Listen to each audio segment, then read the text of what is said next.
Ujambo tena mtazamaji wangu, karibu tena katika fundisho letu la siku ya leo. Na leo pia nimekuandalia andalio au fundisho maalum ambalo kichwa chake kinasema sababu 10 zinazofanya makanisa kugawanyika na jinsi ya kuzuia mgawanyiko. Na kabla hatujaingia katika fundisho hili, ni vizuri tujikumbushe yale ambayo tulijifunza katika fundisho lililokwisha kupita, katika kipindi kilichokwisha kupita. Na kichwa chake kilikuwa ni jinsi ya kujenga kanisa lenye mizizi imara. Na tulijifunza ya kwamba ili kuweza kujenga kanisa lenye misingi imara, jambo la kwanza ni kujenga juu ya msingi sahihi ambaye ni Kristo.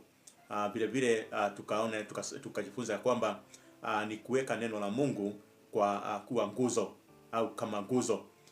Vile vile tukaona ni kuweka ni kujenga utamaduni wa maombi, na vile vile tukaona ni kujenga viongozi ila si wafuasi peke yake. Vile vile tuweza kujifunza ya kwamba ni kuweka mfumo wa uwajibikaji, ni kudumisha unyenyekevu katika mafanikio, ni kujenga utamaduni wa upendo na umoja, ni kushughulikia migogoro mapema, ni kuhifadhi maono ya kwanza, ni kujenga kizazi kipya. Vile vile ni kutumia mali ya kanisa kwa hekima, ni kumtegemea Roho Mtakatifu daima, ni kujenga kwa uvumilivu na ila si kwa haraka, na vile vile ni kulinda utukufu wa Mungu na ila si jina la mtu.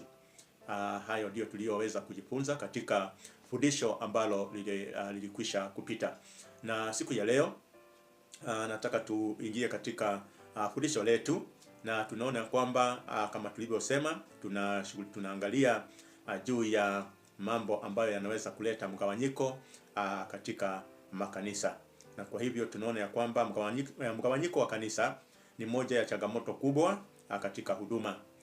Mara nyingi hauanzi ghafla, ila huanza kwa mambo madogo madogo yasiyoshughulikiwa mapema.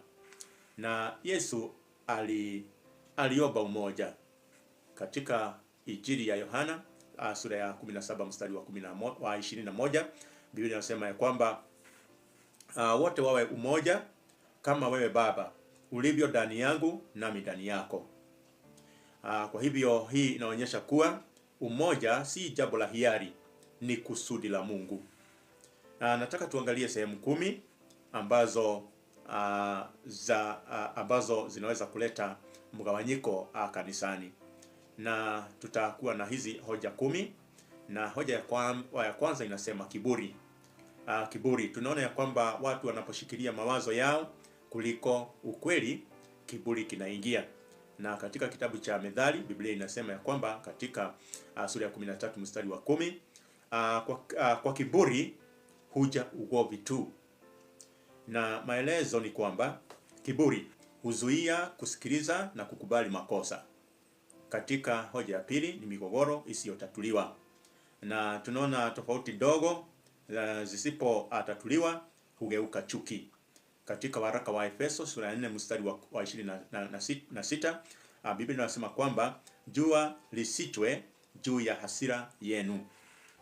Na katika hoja ya tatu ni wivu na mashindano. Huduma au watu wanapoanza kushindana. Tunapoangalia waraka wa Yakobo sura ya 3 mstari wa 16, Biblia inasema kwamba palipo wivu na ugomvi ndipo palipo machafuko. Na tunapoangalia hoja ya 4 ambayo inasema kukosa mawasiliano mazuri, tunaona ya kwamba habari zilizofikishwa wazi, tunaweza kupata uvumi uanza, na vile vile kutoelewana huongezeka. Na fundisho ambalo tunalipata hapa ni kwamba ukimya hujaza nafasi ya ukweli kwa uongo.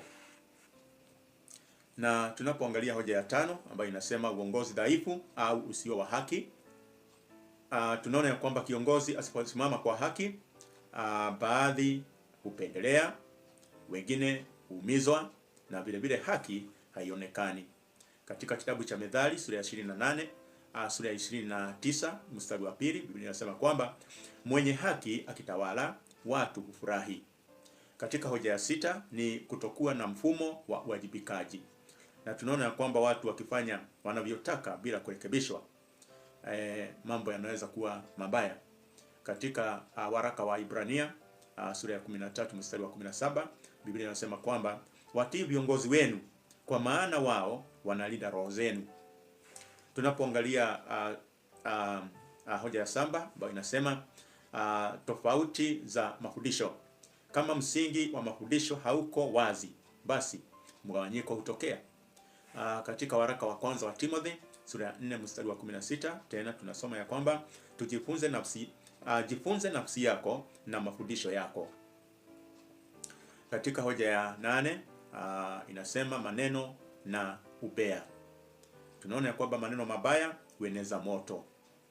Kitabu cha Methali 16:28, Biblia inasema kwamba mtu mpotofu hupandisha fitina.